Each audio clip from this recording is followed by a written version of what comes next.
What's up, everybody? Welcome to the Bronx Pinstripes Show. Since we talked last, which was prior to the Sunday night game, the Yankees were undefeated at that moment in time. And since then, they have dropped 3 out of their 4 games. So instead of talking about baseball, Scott, why don't you tell us about your Disney World experience? Well, I've been able to watch most of the games, which is fun because I've except for the Nestor night, which went according to plan. We nailed that. Went according to plan. That was a beautiful little prediction. You took our advice and bet on the Tuesday game. You won some money, so congratulations. Yeah. Disney's been good, man. I've walked each day. It's pretty crazy. 25,000 steps. I have like one of these trackers that on my wrist. 25,000 steps on Tuesday and 25,000 steps on Wednesday. Almost within 150 steps, which is weird.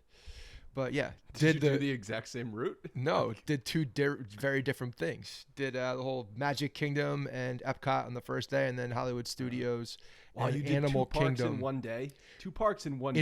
On both days. We did 4 parks in 2 days. That is intense. That is madness. Yeah, and shout out to my mother who did the whole first day with us, like a trooper, just cruising along. And then day 2 was a lot more of a 40-pound weight on my shoulders. But any long stretch, that was the key to making it. Like, don't drag the kid, just throw him on your shoulders and go. Kemp is 40 pounds ish. I don't know. He's around there. And he's 4 years old. Yeah.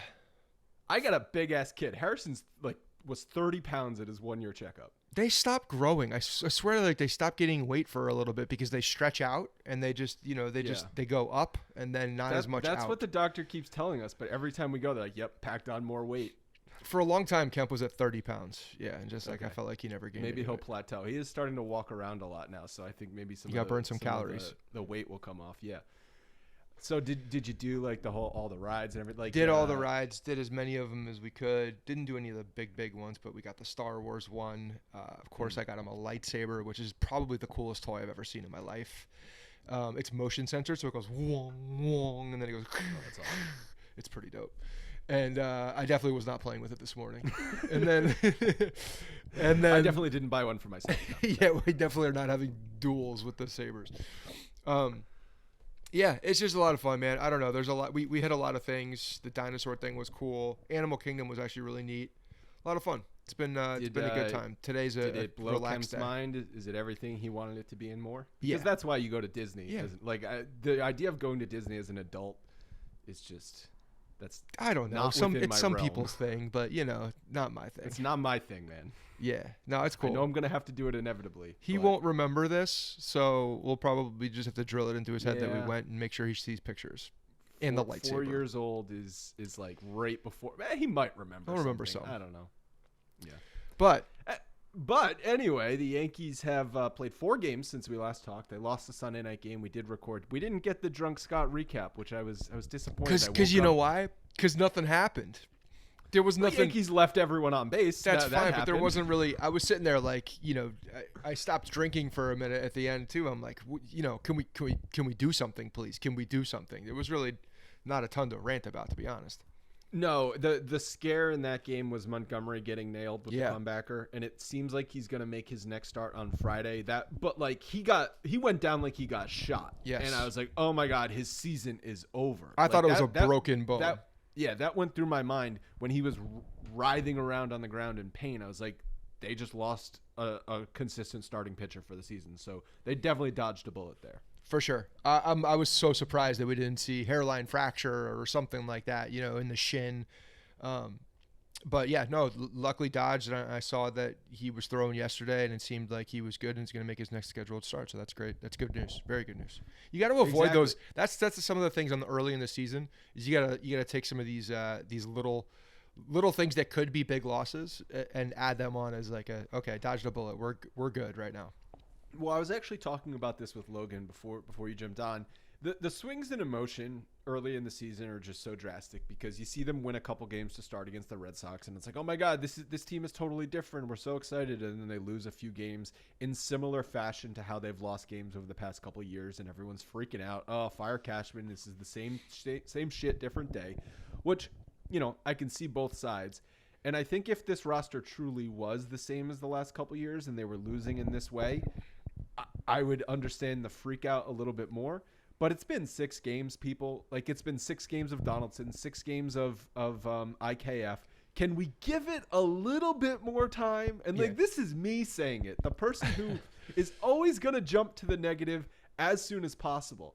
I got to have more than 6 games of sample size before I start freaking out. Well, I was driving home last night watching the game on my phone too. Probably not recommended. Don't do that at home. But you were driving and watching the game. Yeah. Definitely. It's just 2 long highways. It's just 2 long highways, about an hour and a half to get to where I need to go. And yeah, it's easy. Because I like listening to Cone.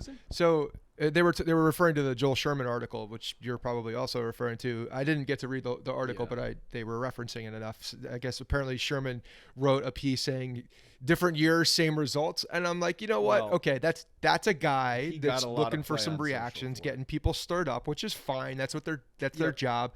But at the same time, it is not the same. It is a different lineup, and yes, there are some guys that are not hitting. IKF not hitting, not having a good start. Obviously. The bottom of the order, we have stats between Higgy, which has mainly been 8, and IKF mainly been 9. I mean, it's just been a black hole. Their 8 and 9 hitters combined are 071, 111 on base, 111 slugging. It's 30th. It's last in baseball. I mean, there's been no offensive production out of the bottom of the order, and we knew this was going to be the case. We did not know this was going to be the case.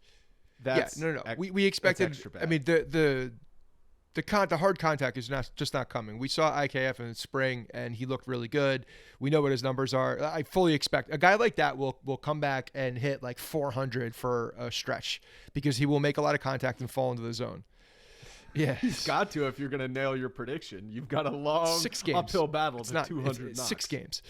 So I'm not really worried about that. But they do have the balance in the lineup a little bit more. Yes, it's still swing and miss heavy. There's no doubt. That will always be the case, but they've added some more balance. LeMahieu looks like he's more healthy, hitting the ball hard, spraying the ball around. He looks really good, fired up. I mean, talk about the emotion on. Yeah, we forgot to mention that on the last pod.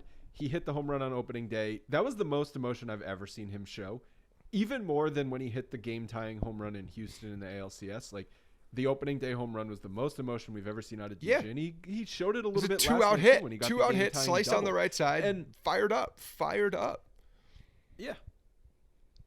And that's why we like him in the 5th spot, because it's some contact in positions when there's likely going to be some runners on base, something they haven't had in the last couple seasons. But it is interesting how they've been organizing the lineup, because Boone has been shuffling the leadoff man and the 1, 2, 3 spots around, depending on who's in the order. Like last night, Rizzo got the leadoff spot, and Donaldson was further down in the order because Stanton was on the bench. And then when Stanton's been in, we've seen Donaldson there, and Judge is flipped between the 2nd and 3rd spot. And I do like DJ in the middle of the order for the contact. But I wonder how long until they just move DJ back up to the leadoff spot to give that position consistency. But you are then risking a boatload of strikeouts in the 3, 4, 5, 6 spots if you're going Judge, Stanton, Donaldson, Gallo in some combination.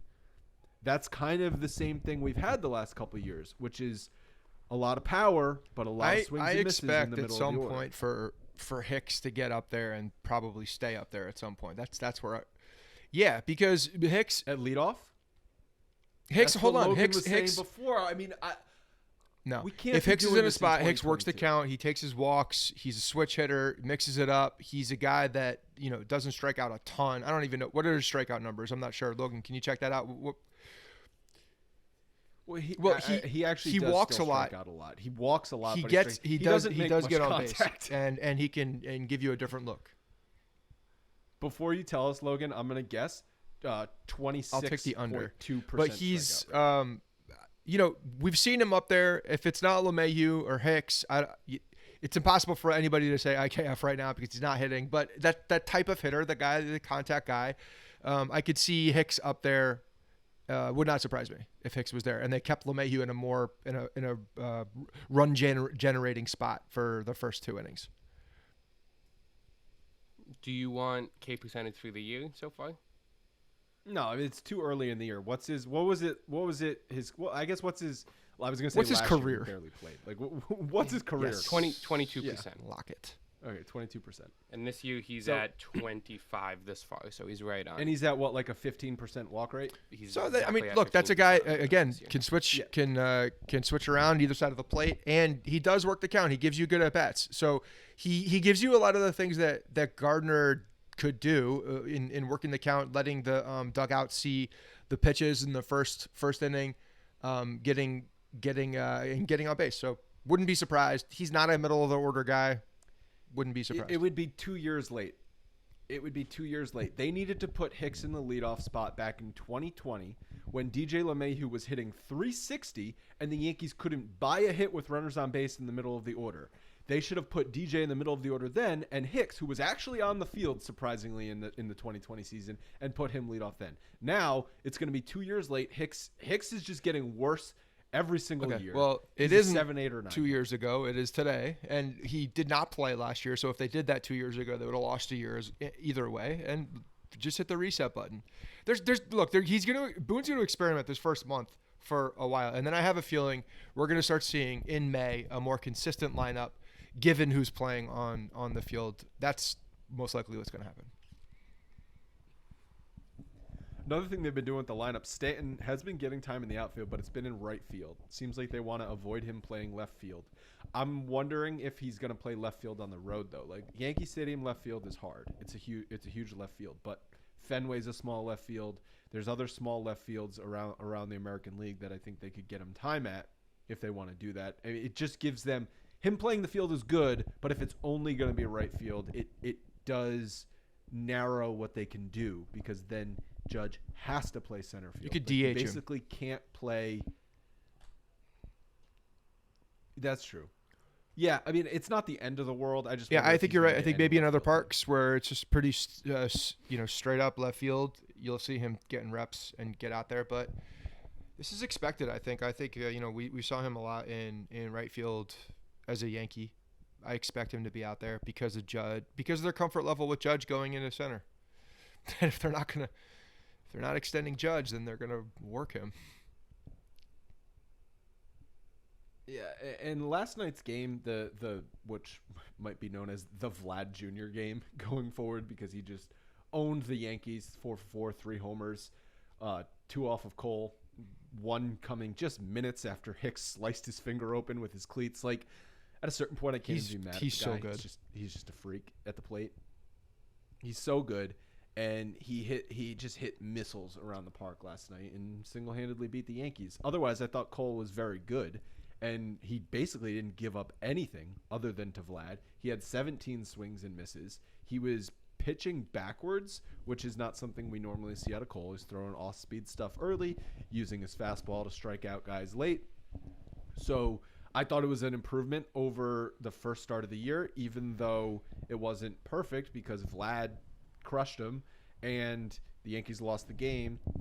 And Boone didn't let him finish the 6th inning, which I thought was a little curious. I understand it was an 85 pitch limit, seemingly. He was at exactly 85 pitches, but he's facing Gurriel. You know he wants to be out there. That is your number 1 pitcher.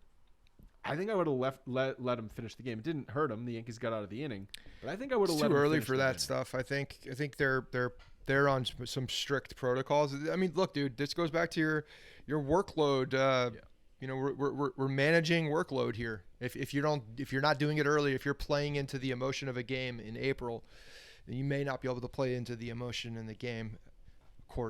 Theoretically, I'm putting up air quotes here, to the people that believe in all of this, that may sacrifice a couple innings later in the season. So they're clearly on a plan. 85 was the number, out at 85. But damn, that bullpen is getting worked. I mean, it's been fantastic. It's been the best bullpen in the American League. 1.47 ERA, 0.88 WHIP, but it's just like guys have been used a lot. 6 games. Loaiza has 4 appearances. Chapman, Holmes, Green, and Peralta and Castro all have 3 appearances. Like, I understand the starting pitching is going to work up to going deeper into games, but it has to, because the bullpen. When you lose the extra roster spots, you got to take bullpen arms out of there. You can only have 13 pitchers. So the rotation has to pitch. Yeah, deeper and into again, games. like the way that this rotation is built, I think they have the arms to do that. Montgomery can go deeper in games. Cole can go deeper in games. Severino, in theory, if he's healthy, can certainly go deeper in games. And Taillon is the guy that you don't know. It's kind of hard to predict, I think, what kind of innings he's going to throw this year, where he's going to end up. But if he's a guy that can get through 6 innings, I think everybody's happy. But it's not like they have they have guys who can work it. It's a hell of a start. Quality start. 6 innings is like 6 innings, 5 runs, quality start. 6 innings in 2022. Well, I mean, 6 innings, 3 runs was always a quality start back in like the PED era. And I was always like questioning, like, that's a 4 ERA. Like, I don't know why are we calling that a quality start? But I guess that was league average, so fine. But if you pitch 6 innings now, you're gonna like be near the top in innings for your league if you're 6 innings every time. The days of 230 inning pitchers, 200 is a feat gone at this point. It's what's 200 math? What do you if you make 180 starts, at 6 innings? What is 200? Right, 6 times 3 is 18. Add a 0. So you're pitching. You're pitching 210. like 7 that gets innings, you basically. to 210. Almost 7 innings. If you're, and that's in my mind what Garrett Cole needs to be right now for the Yankees in his prime. I understand they're working him up to that, but once he's fully ramped up, for sure, he needs to be no a doubt 7 about inning it. pitcher. 7 to 8 inning pitcher. We need that guy going, and I think Severino has the ability to be there as well. 7 innings, but again, it depends on the limit and where they are with him and how they treat him as the season goes on.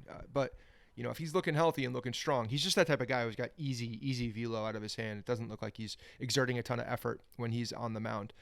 So it's hard to. He doesn't really labor, right? Like Severino, he loses control, but he doesn't really labor. It seems. So I think they're in a decent position for that. I really do.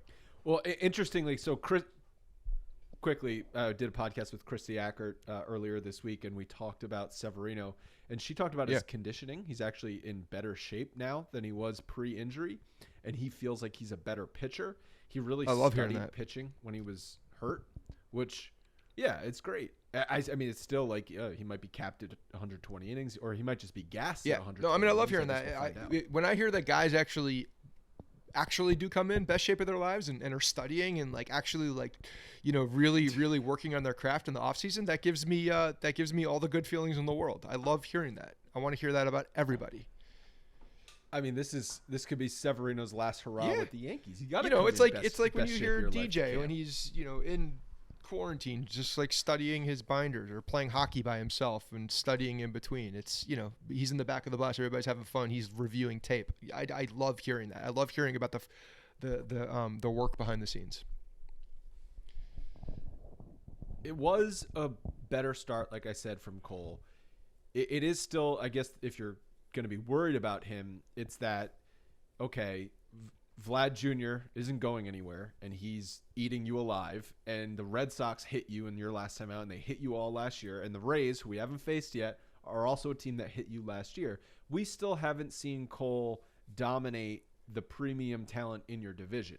And I understand, pitching against the Orioles or the Royals is going to be just easier. You're going to go 7+ and strike out 12. I get it. It's not as easy to do that against the Blue Jays. But you can't give up 4 runs against the Blue. You have to be more competitive if you're the ace than he's been against those teams. So that's the concern for Cole. The other thing about Cole and the way that he pitches, especially against the Blue Jays are just a bad matchup for him. I think that up and down that lineup, they got guys who can hit the fastball with no problem. I mean, Vlad, that home run that Vlad hit, the second one, was 99 on the inner half of the plate, and he just got his hands around. I don't know how he hit it. I don't know how. I legitimately, that is an amazing. I thought he was coming out of the game with a finger sliced open, and then 5 minutes later, he is hitting a rocket to the back of the because the thing on the hand, it looked bad, but it was on the outside of his hand. It was like it doesn't really affect you as much. They taped it up, they put some shit on it, and you're good to go. rub some dirt on it and walk I out. don't know. I think it's. I mean, You don't feel it. You don't feel it in the moment. He'll be sore later. He's the type of guy. He did not. You could tell he's walking in like, no, you pull me out of this game, I'll kill you. He was giving those eyes to anybody coming near him that he knew had any kind of authority or could talk to someone with authority and mention anything about coming out of the game. He's like, I will kill you if you try to take me out of this game. There's no possible way you're taking me out. The back of his hand got stepped on, so it really doesn't affect how you swing. Yeah, maybe you're a little sore, but again, you feel that later. Well, I actually thought his most impressive thing of the night was when he hit the double down the right field line, because that's like oh shit, we can't get this guy out kind of moment. He was down 0-2. He looked terrible on 2 sliders, and Cole tries to blow a fastball by him, and he's just like, flip it down the right field line. Nope, you're not getting this. It's his hand speed, man. His hand speed is ridiculous. I mean, guy out? If you've seen his father play at all, the guy was if you remember correctly here, I've made some like, you know, when you make the comparisons of a good player and you're like, well, this guy's got those tendencies. I'm not comparing the players, but it was Miguel Andujar, good bad ball hitter. And I'm like, that type of thing that, you know, Vlad would do it every single night, but Vlad Guerrero Sr. would, I mean, the guy hit a ball that was bounced. It bounced to him and he golfed it. And he just has such bat to ball hand-eye coordination that's just supreme to everybody else. And his hands are fast as shit. So when you see Vlad Jr. turn on a ball the way he did, 99 inside of the plate, and just tattoo it, you're like, this guy's, you gotta give him something he's not looking for. You almost have to like mentally get him into a place where he thinks he's seeing something else and trick him, because his hand-eye coordination is that good where he can react to something, you know, faster than most guys. He's got that ridiculous twitch, and his hands and the way that he gets his hips, his lower half through the zone is incredible. He's incredible to watch. He's really a fantastic player. Yeah, and like overall the pitching has been good. Like Taillon had a great start on Monday night, especially for first time out. Looked really good. He got 17 swings and misses, 9 on his 4-seam fastball. That's really encouraging. And to that point in the season, he had the longest outing for a Yankee starter. The Yankees did nothing offensively, so it's kind of just be forgotten about. But that was a positive out of Taillon. And then Cortez did exactly what we said he was going to do: mix and match, try and mix things up. He tried like 7 different deliveries. Some worked, some didn't. The one where he did like the delayed leg kick and he really paused, he just bounced the ball like 58 feet. It's like, no, show it occasionally. Again, show the crazy stuff. You show some circus. This is where the circus does belong in the game. When you have a guy like Nestor who's doing balancing acts and you know, juggling balls while he's throwing it, you know, all within the rules, but really getting on that gray area of, is that a balk? Is that a quick pitch? Is this any, you know, if you're living in that area, you're pissing the batter off too, because you're like, this guy's annoying. He's just annoying to deal with. And it feels like the Yankees never have those pitchers until Nestor. It's always the Yankees are always facing someone who's annoying. Yeah, so I'm happy he's here. And I'm telling you, this lineup, when you look at how these guys just destroy fastballs and eat them for lunch, you get a guy like Nestor who's mixing, matching, speeds are all over the place, locations all over the place, deliveries all over the place. It screws them up. It screws their timing up. And that's where you need these guys. You need them off balance. And I'm afraid that's what Cole doesn't do well enough. He's hard, and he's all about his spots. And he's, you know, his stuff's good. The spin rate's up there, but at the same time, these guys are just groomed to hit fastballs. You got 2 sons of major leaguers, huh? Well, that's why we saw him pitching backwards. He was throwing sliders early in the count, and they're still sitting fastball half the time, though. They're still waiting for it. Good start. No one touched Cole except Vlad last night. Okay, he controlled the lineup. He's part of the 9. He's on the team. So whether 3 people hit 3 home runs or 1 person hit 3 home runs, doesn't matter. Still, 2 against Cole. And also, by the way, the first home run was a home run. I thought I was driving and I could tell that it went behind his glove. And who was it? Kay kept talking about, I didn't see the net move. I'm like, it's taught. Well, so they showed later in the game there's granite behind there because it's Monument Park. And it clearly hit off the granite, which is why it did not hit. It looked like it went behind the wall. Like I felt like, even while driving, Right, I 'cause could you see a couldn't little see part some of of the that ball. that ball disappear. I don't know why it was so difficult. I question I how mean, much you were watching got the back. road and I'm how here much you in were the house. watching the TV. So If you are like just looking for things to complain and be like, oh, seen that last year, Donaldson's decision on Tuesday night to run home on the line drive misplayed in right field was an all-time stupid base running moment. And it's those sorts of things that this team needs to clean up, especially if they're not going to be hitting a ton with runners on base. You cannot give up outs at the plate. So when was it Stanton is coming up, Josh Donaldson? Okay, just because you're the leadoff hitter. was it just do a bad? not Was it a bad run. read? I didn't see this play. Yeah. Rizzo hit a ball off the wall.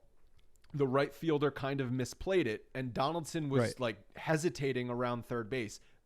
The third base coach That was did not send instinctual him. at that point. He just decided to run, and he was thrown out by 7. Okay. He was thrown Yeah, out. so by it was a 7 misread steps. on Donaldson's part. I'm sure he probably admitted that as well. Even that one. So sometimes, like, No, I you know got to know that. the situation Clean the shit up. and have you got to know where your tolerance for risk is at that moment within that given situation. And that's part of the instinct. So, yeah. And the Yankees hadn't scored to that point, right? They were on a scoreless streak. It wasn't until later that Hicks broke up the scoreless streak. But still, Stanton is coming up. If the bottom of the order is coming up and there's 2 outs and you're like, we're just desperate for a run, let me bank on the guy making a bad throw. Okay, Yeah. I can understand. No, you got to be better than that for sure. Again, early season, so. And one thing that has stood out to me early in the season has been the amount of 4 outfielder shifts that we've seen. And it's not just from opposing teams on the Yankees. They've done it on Gallo. They've done it on Rizzo, which is to be expected. But the Yankees have shifted 4 outfielders. Logan found it 3 separate occasions against Devers with Green on the mound. That ended in a ground out. Versus Matt Chapman with Cortez on the mound. It ended in a line out to Hicks, so that the outfield shift actually came into play there because it was a bullet and it was just hit right at Hicks. And then against Gurriel with Cortez on the mound, it ended in a strikeout. But we're seeing it. This might be the last year of the shift, but we're seeing Yeah, the even more outfield shift shifts is, than we've ever seen before. again. There are too many co-ed softball rules in Major League Baseball right now. The runner on second, the 4 outfielders shifting the person out. It's just too much. So slow pitch softball, it's, unless you have a guy or a girl who can handle a bat and hit it to the right side from a right, it's very difficult to do. So everybody goes to the outfield and you cover the ground. And that's exactly what they're doing. So I will be very happy. And maybe this is me being an old man yelling at clouds. Fine. I like the no shifting, and I do hope that it happens next year, because to me it brings more offense out. It gives you more action in the game, and that's a good thing for everybody. So rule changes be damned. Like this one needs to be changed, in my opinion. Pause for mid-roll, 27:56. And actually, Rizzo in the 9th inning took advantage of that 4 outfielder shift. He bunted. It was a terrible bunt. He got lucky. He popped it up down the third base line, and it went right That's over all you the need to bag, do, but though. fine, It I doesn't love need to be a Like, good bunt. You if just you're need in to the get it 9th over inning- there. He knows that. Of course. I love it. You're 9th inning.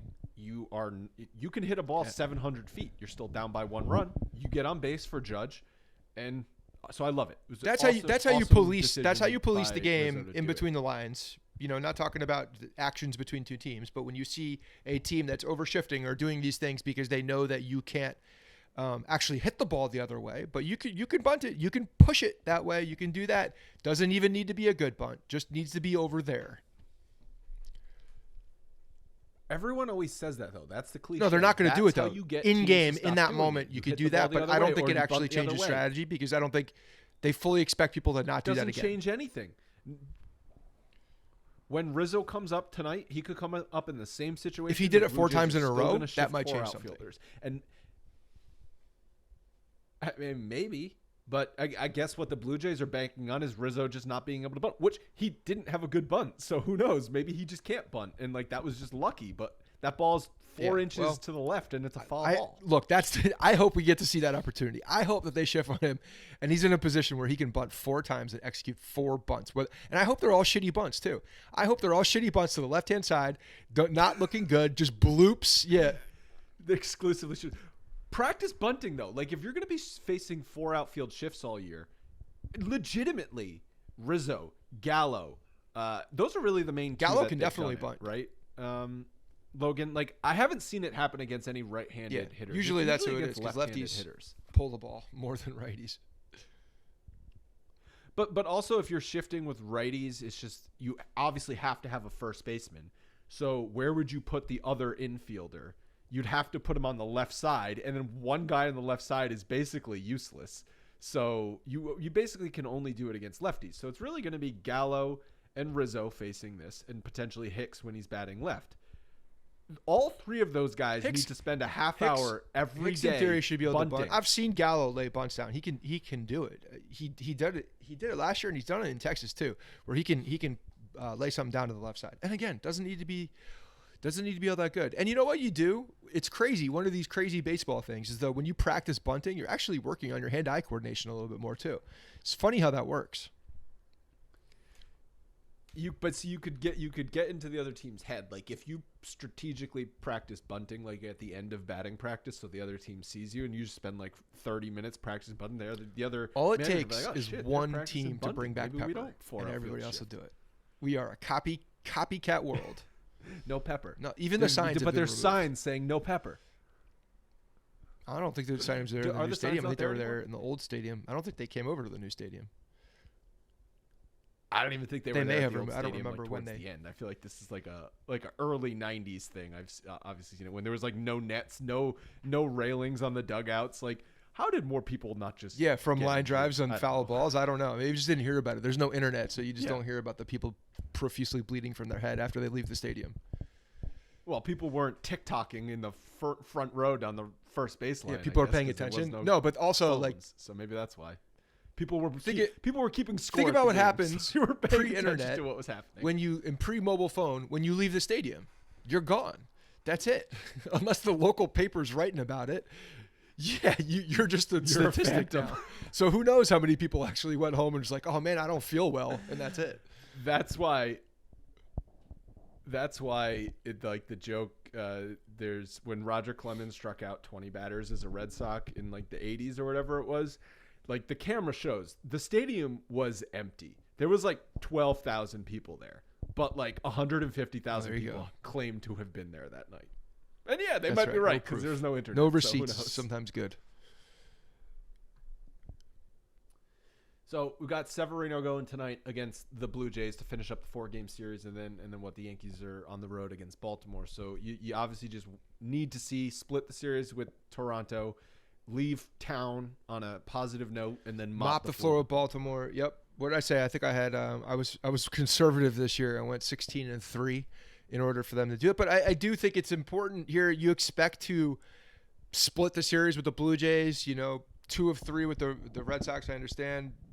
Is good. You expect that to go the other way at some point. It's going to be closer to 500 with the top teams, right? So Baltimore, you got to do the work. You got to make sure that you're coming in there and winning those games. Don't treat them as a layup. Don't treat them as like this is a bad team coming in. No, this is an opportunity to win games and tally some wins because they got to do it when they're expected to. The rest of it's going to be a dogfight. Who would you sit tonight? Okay.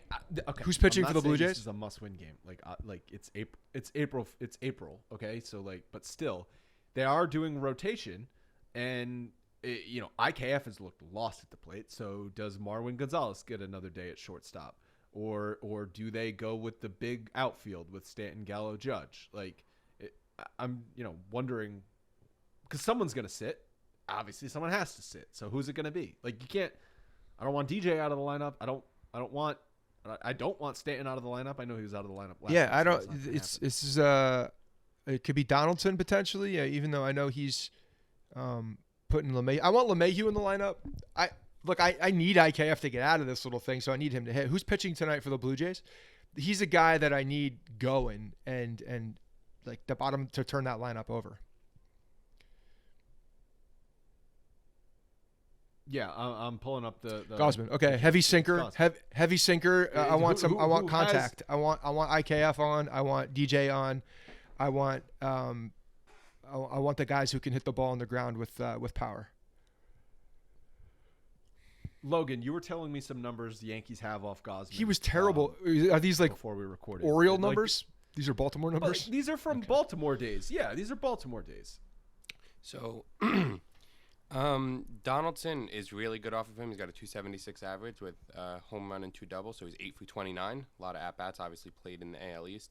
Hicks, 7 for 23 with 3 doubles. Is good for 304. Hicks Judge, is going to be in the 8 lineup. for 17, 3 home runs, good for 471. And Stanton is 4 for 6 with a home run, 667. Rizzo has bad numbers, but he also played against him when he was at San Francisco when he learned how to pitch. when he was good somehow. Yeah. No, I mean, I saw. Yeah, that makes sense. I can see. I mean, honestly, yeah. Even last night, Cone's picking up on some really good things with Gleyber too. Like he hips out of it already early in pitches. Like he's looking to pull a ball even on the outside of the plate, and that's when he's messed, man. That's mechanical. That's all mechanical, and that's not good. If he's out there just like looking to pull the ball. That's not how he does well. He's got to stay in there deep into the count. He's got to be able to spray that ball down the right field side. If he stays closed and he's shooting the ball up the middle, that's when he's good. And Gleyber, for God's sakes, the ball will leave the park if you do that. Please.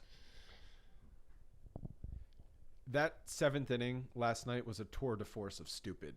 Chad Green walks the leadoff hitter, which, that never comes back to bite you. Then there was a bad catcher's interference. Tiggy, which is just like, I understand it's like kind of that did not look thing, fluky. That looked like he would take his entire hand off with the glove. I had to watch the replay. I was like, "What the hell was that?" I caught it in real time, just kind of like a glance. I was watching something else in the room, and then I saw the replay. I was like, "Holy shit!" That like it hit the leather. It looked like up by his wrist. It was so far deep. Yeah. And then obviously the Gleyber double play ball. It was a double play ball to Donaldson. Yes. Or excuse me, LeMahieu was playing third base. He threw it to second, and it was going to be an easy double play end of the inning, and Gleyber just couldn't get the ball out of his glove. Again, I understand a fluky thing, but it's just like you got to make those plays to get out of the inning. Yeah, I could see Gleyber sitting tonight against Gausman, but you're going to get a lot of ground balls. That's why I want more contact. Yeah. Well, hopefully they finish tonight strong. And how long you on vacation? We actually hit the road tomorrow and meeting up with my brother and his fiance in Charleston on the way back, and some family there. So we're staying there for a couple days and then back on Easter Sunday. Okay, so you'll be back. We'll record on Sunday. I think the Yankees are playing an afternoon game on Sunday, so we will be able to watch and then record that game. Hope everyone is going to enjoy the holiday and all that good stuff. Just hope I need the bottom of the lineup to need IKF to stop making me look bad. I'm sick of people making me look bad after I said what they're supposed to do. Just do the things you're supposed to do, and it's fine. You need him to go but that's the thing. Like he's the kind of guy that is what you that will do that at some point. He will get hot, and it's not the same type of like when Stanton gets hot and the ball just like or moon shots and they're just like destroying people in the outfield. No, he'll find a seam here, he'll find a seam there, he'll just hit a easy ball. I mean, last night honestly he started looking a little bit better. He started hitting the ball harder. I thought there was he hit a ball right up the middle. They just shifted right perfectly for him, and it was an out. Normally next year that's a base hit. So hopefully he's squaring up the ball a little bit more and getting his legs under him. But yeah, going on the road for him could be a good thing too. That's a good point, actually. Starting the season at Yankee Stadium with a ton of pressure, road trips early in the year can reset guys who are new on the team. Just like staying in a hotel, you're not dealing with the hometown fans, although Baltimore is going to be 50% Yankee fans. But it's just sort of a mental reset. So that's a good point. Next episode, we're going to be doing mailbags. A couple have come in already, but would love to hear from you guys. You can submit mailbag questions at bronxpinstripes.com/podcast, or you can shoot us a DM on Twitter, or you can tweet us, Instagram, whatever you want to do. And voicemail line, 646-480-0342.